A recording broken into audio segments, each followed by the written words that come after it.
कोयम्बटूर जिले के वडवल्ली नामक एक छोटे से गांव में नारियल के बागानों और खेतों के बीच एक छोटा सा घर था। वहां अनीता नाम की एक लड़की अपने दादा मुथैया के साथ रहती थी। 3 साल पहले अनीता के माता पिता एक वाहन दुर्घटना में मर गए थे। इसके बाद मुथैया ने उसे अपनी बेटी की तरह पाला। 70 साल के मुथैया को गांव में मैकेनिक दादा के नाम से जाना जाता था। वे पुरानी साइकिलों और घरेलू उपकरणों की मरम्मत करके जीवन यापन करते थे। पैसा कम था, लेकिन लोग कभी कभी चावल, सब्जियां या फल दे देते थे। 15 साल की अनीता एक शांत लड़की थी। वो गांव के सरकारी स्कूल में पढ़ती थी और सुबह कक्षा में जाती, फिर दोपहर के बाद मुथैया के घरेलू कामों में मदद करती। उसके दोस्त कम थे। ज्यादातर समय वो अपने कमरे में किताबें पढ़ने या लिखने में बिताती। रविवार को वो मुथैया के साथ पास के बाजार जाती, जहां वे सब्जियां या अन्य सामान खरीदते।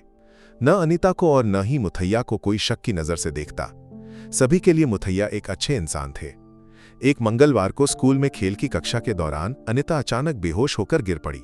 शिक्षक को लगा कि ये सिर्फ थकान है, लेकिन जब उसे नजदीकी अस्पताल ले जाया गया तो डॉक्टर ने चौंकाने वाली बात बताई। अनीता 6 महीने की गर्भवती थी। डॉक्टर ने मुथैया से पूछा, क्या तुम्हें इसकी जानकारी थी? मुथैया स्तब्ध रह गए। क्या कह रहे हो? वो तो अभी बच्ची है। उनका चेहरा फीका पड़ गया। अस्पताल ने बाल संरक्षण विभाग को बुलाया। 1 घंटे के भीतर पुलिस घर पहुंच गई। अनीता को एक कमरे में ले जाया गया और मुथैया को पूछताछ के लिए थाने ले जाया गया। गांव में खबर फैल गई। मुथैया ने अपनी पोती को गर्भवती कर दिया। लोग जो उन्हें अच्छा इंसान कहते थे, अब उनके बारे में बुरी बातें करने लगे। थाने में मुथैया से सख्त सवाल पूछे गए। तुम्हें ऐसा करने का ख्याल कैसे आया? वो कुछ समझ नहीं पा रहे थे। कुछ कागजों पर हस्ताक्षर करने को कहा गया, लेकिन वो पढ़ भी नहीं पाए।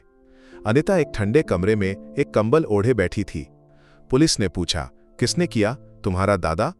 अनीता रोते हुए बोली, मैं कुछ नहीं बताऊंगी। अनीता एक राज छिपा रही थी। वो अपने सहपाठी विघ्नेश 16 साल से प्यार करती थी। 1 साल से वे गुप्त रूप से मिल रहे थे। गांव के बाहर एक पुराने बाग में, सिनेमा थिएटर के पीछे या स्कूल के पास एक टूटी हुई गोदाम में विघ्नेश ने एक अच्छे भविष्य का वादा किया था। हम साथ रहेंगे, एक नई शुरुआत करेंगे, उसने कहा। अनीता ने उस पर भरोसा किया और चुप रही। लेकिन एक दिन विघ्नेश की मां ने उसके फोन में अनीता के साथ संदेश देखे। किसी को पता नहीं चलना चाहिए, बच्चा होने के बाद कोई हमें अलग नहीं कर पाएगा। एक संदेश ने उन्हें झकझोर दिया। वे फोन लेकर थाने गए। मेरा बेटा है, लेकिन मैं एक निर्दोष की जिंदगी बर्बाद नहीं होने दूंगी, उन्होंने कहा। पुलिस ने अनीता को फिर बुलाया। इस बार वे नरमी से बोले।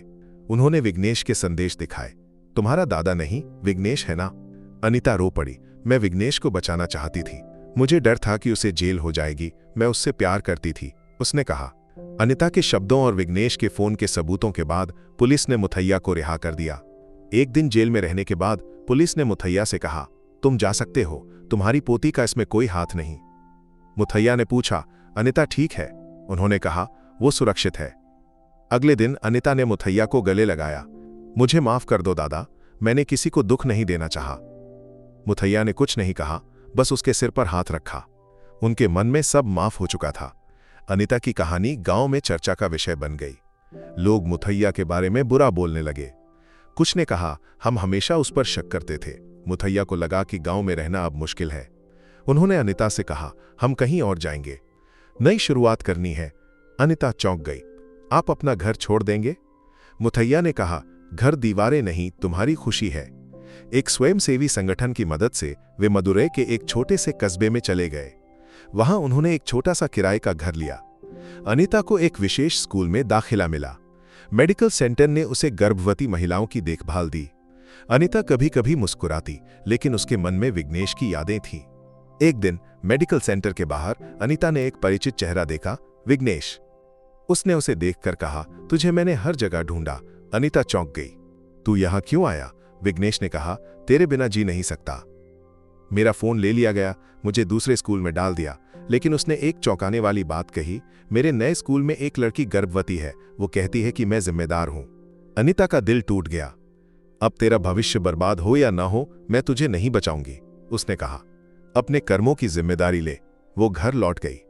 विघ्नेश का आना उसे हिला गया, लेकिन उसने मुथैया से कुछ नहीं कहा। मुथैया ने उसके चेहरे पर बदलाव देखा। एक रात उन्होंने पूछा, क्या तूने विघ्नेश को देखा? अनीता ने सब बता दिया।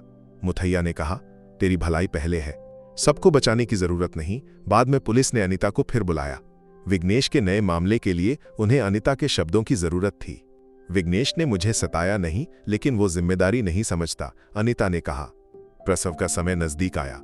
एक रात अनीता को दर्द शुरू हुआ। मुथैया उसे अस्पताल ले गए। घंटों बाद डॉक्टर आए। एक बेटी पैदा हुई, लेकिन अनीता, वो हमें छोड़ गई। मुथैया ने कुछ नहीं कहा। उन्होंने बच्ची को देखा। तेरा नाम नंदिनी, उन्होंने बुदबुदाया। मुथैया ने नंदिनी को अपनी बेटी की तरह पाला। विघ्नेश कभी नहीं आया। नंदिनी जब बड़ी हुई उसने सवाल पूछे, मेरी माँ कौन थी? मुथैया ने कहा, तेरी माँ एक अच्छी लड़की थी, तुझे जन्म देते वक्त मर गई। तेरा बाप, वो तेरी माँ के एक आंसू के भी लायक नहीं। 20 साल की नंदिनी मदुरै के एक कॉलेज में अंग्रेजी साहित्य पढ़ रही थी। वह लेखिका बनना चाहती थी।